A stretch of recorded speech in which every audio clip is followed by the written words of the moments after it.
Hello,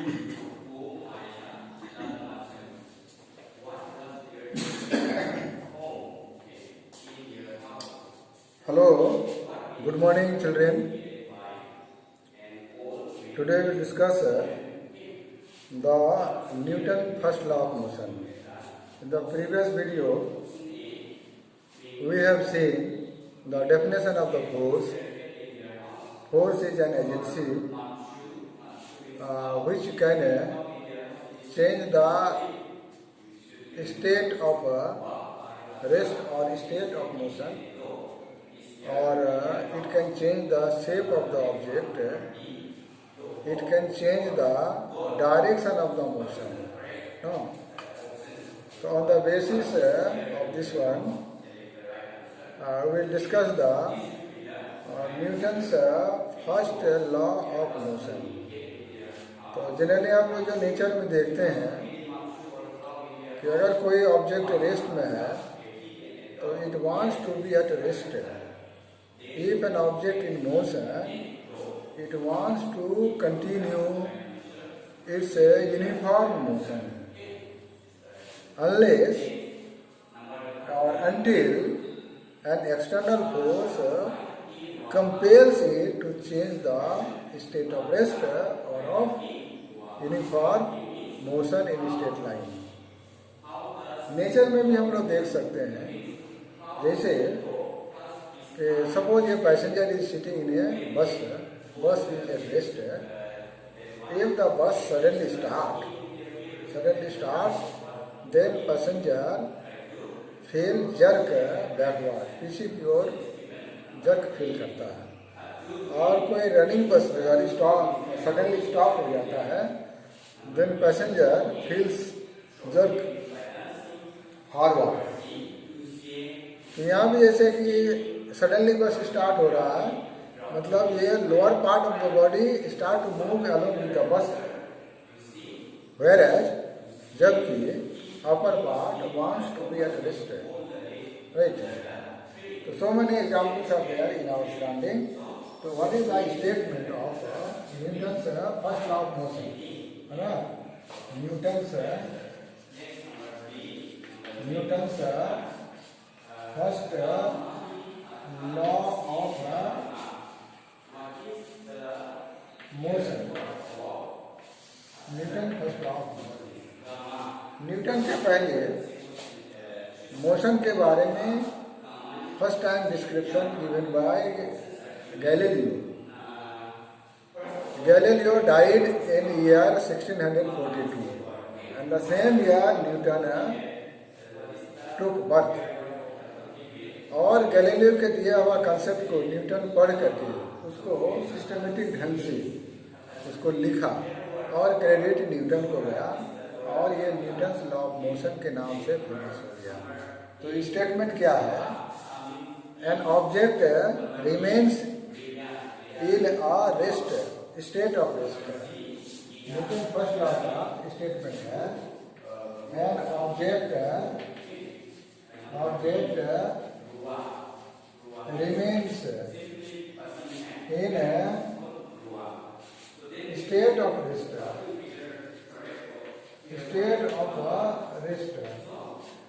or of a uniform motion in a straight line. कोई object अगर rest में है तो रेस्ट में ही रहना चाहता है, remains in state of rest. अगर कोई ऑब्जेक्ट यूनिफॉर्म मोशन में स्ट्रेट लाइन में, it wants to remain in the uniform motion in straight line. Unless क्या हो? Unless an external force external मतलब बाह्य बल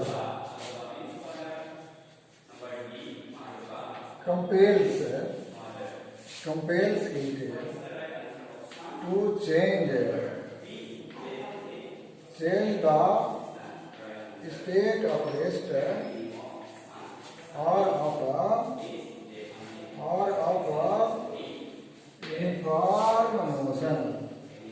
जब तक इसको चेंज करने के लिए नहीं होगी। लेकिन कितना फोर्स लगा है इसकी जानकारी ये नहीं मिला है।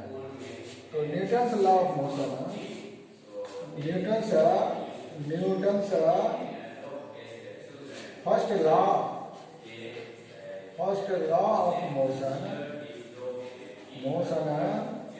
gives the qualitative idea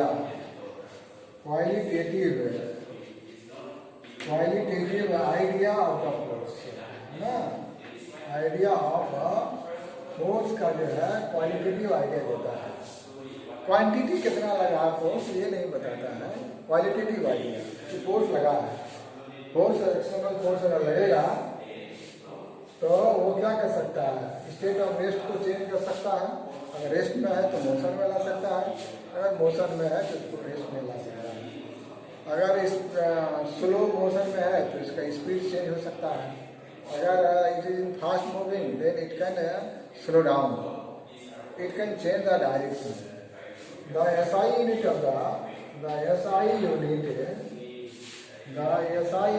of force is newton. तो न्यूटन को आने देने के लिए newton and denoted by capital N से डिनोट किया गया है। यह एक टेंडेंसी आ रहा है कि अगर कोई ऑब्जेक्ट रेस्ट में है तो रेस्ट में ही रहना पसंद करता है, अगर कोई बॉडी मोशन में है तो मोशन में ही रहना पसंद करता है। इस तरह की जो बॉडी की टेंडेंसी है, इस टेंडेंसी को एक नया टर्म से डिनोट किया जाता है और ये टर्म सबसे पहले दिया था गैलीलियो ने। वो टर्म है inertia. Term is what? Inertia. तो ये व्हाट इज इनर्शिया, एक सिचुएशन है, व्हाट इज इनर्शिया, इनर्शिया क्या है ना। What is inertia? इनर्शिया कुछ नहीं है, एक टेंडेंसी है। The tendency of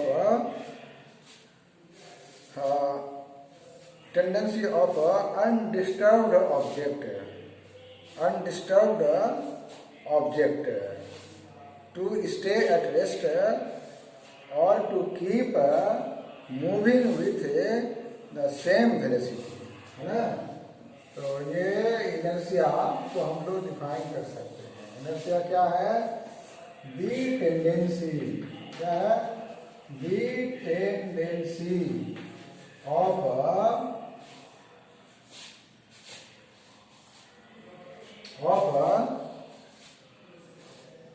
an object, इसको of undisturbed वर्ड में दे सकते हैं। अनडिस्टर्ब मतलब बाहर से कोई फोर्स नहीं लगाया गया, है ना। अनडिस्टर्ब ऑब्जेक्ट है ना।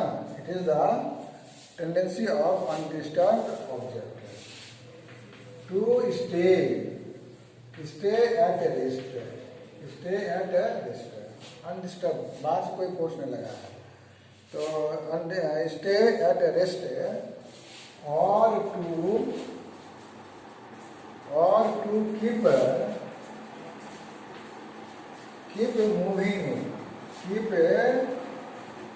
moving, है ना। The tendency of undisturbed object to stay at rest or to keep moving with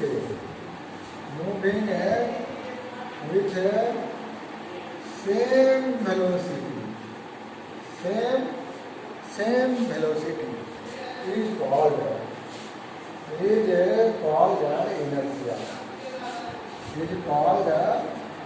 inertia। दूसरे शब्दों में भी कह सकते हैं कि the tendency of an object which wants to be at rest or to keep the motion undisturbed, then such type of tendency in object is called inertia. So there are three type of inertia. Type of inertia में हम लिख सकते हैं inertia of rest, inertia of rest and inertia of motion. Inertia of motion suppose कोई object किसी particular direction में जा रहा है, तो इट विल कंटिन्यू इस particular direction until an external force act on it. So this is called inertia of direction. Inertia of direction. है? तो inertia of rest क्या है?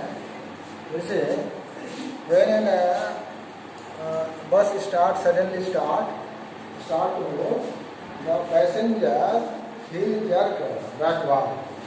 मीन्स लोअर पार्ट बस के साथ चलना शुरू करता है, अपर पार्ट रेस्ट में ही रहना चाहता है, तो ये इनर्शिया ऑफ रेस्ट हो गया।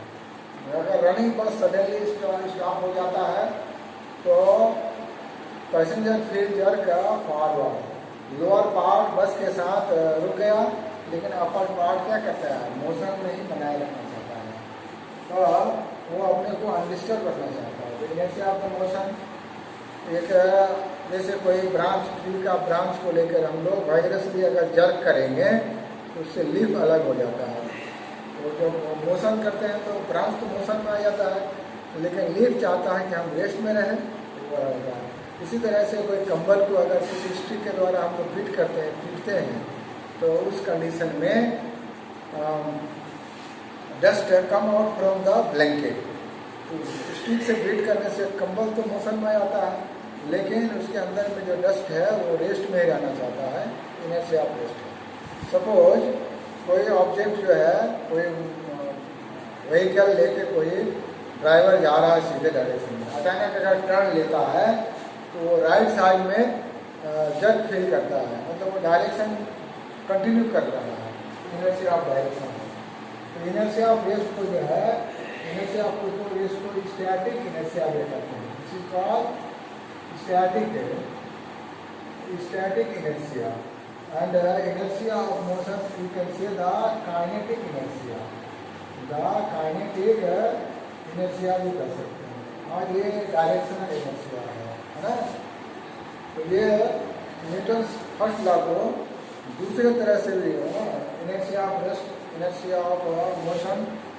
रेस्ट मतलब when a body at rest want to at rest, when a body is in motion, want to continue its motion unless an external force act on it. Therefore, Newton's first law of motion is also known as law of inertia. इसको क्या कहते हैं, law of inertia भी बोला जाता है। Right. Before starting the second law of motion, we will see what a term है, that is the momentum. Momentum क्या है? What is the momentum? ना momentum है ना, हिंदी it is called संवेग है ना, इसको कहते हैं संवेग है। संवेग क्या है, इसको हम लोग समझेंगे। सपोज एक छोटा सा ऑब्जेक्ट है, इसको हम लोग यहाँ से एक स्पीड में थ्रो तो कैच करें, लेकिन इसी के जगह पर 2 kg का कोई आयरन बॉल को फेंकेंगे, उसको कैच करने में क्या होगा, डिफिकल्टी होगा। तो ये मोशन तो सेम है, लेकिन बॉडी का क्या है, इफेक्ट अलग अलग है ना। अगर एक ही शेप का कोई ऑब्जेक्ट हो, 116 स्पीड में फेंकेंगे, अगला उसको इजीली कैच कर लेगा, उसको बहुत फास्ट फेंकेंगे, उसको कैच करने में क्या होगा, डिफिकल्टी होगा, मैंने मोशन का इफेक्ट पड़ेगा। This is called also effect of motion. इसको जो है इफेक्ट ऑफ मोशन भी कहते हैं। तो इफेक्ट ऑफ मोशन किस किस पर डिपेंड करता है, effect of motion depends upon the velocity of object, velocity of object पर depend. The effect of motion है ना, इफेक्ट ऑफ मोशन डिपेंड करता है जो ऑब्जेक्ट मूव कर रहा है उसके मास पर करता है, मास ऑफ ऑब्जेक्ट पर डिपेंड करता है। इस दोनों को अगर कंबाइन करेंगे तो effect of motion directly proportional क्या आ जाएगा, मास ऑफ ऑब्जेक्ट और किसका, वेलोसिटी का, है ना। Effect of motion, effect of motion. तो ये प्रोपोर्शनलिटी को हटाएंगे तो कुछ कांस्टेंट किए देंगे। मास का मतलब m हो गया, वेलोसिटी का मतलब v हो गया। इफेक्ट ऑफ मोशन का ही नाम, बिल्कुल बड़ा नाम है, इसको छोटा सा नाम दिया, न्यूटन ने नाम दिया। असल में ये इफेक्ट ऑफ मोशन है, इसका छोटा नाम क्या दिया, मोमेंटम। मोमेंटम बराबर के m इंटू v। यहाँ के जो है कांस्टेंट है, इसका वैल्यू कितना होता है, इसलिए मोमेंटम बराबर मास इंटू क्या हो गया, वेलोसिटी। और इसी के आधार पर rate of change of momentum is directly proportional to the applied force. और ये स्टेटमेंट बन जाएगा Newton's second law of motion, जिसकी चर्चा हम लोग अगले वीडियो में करेंगे। Okay, thank you.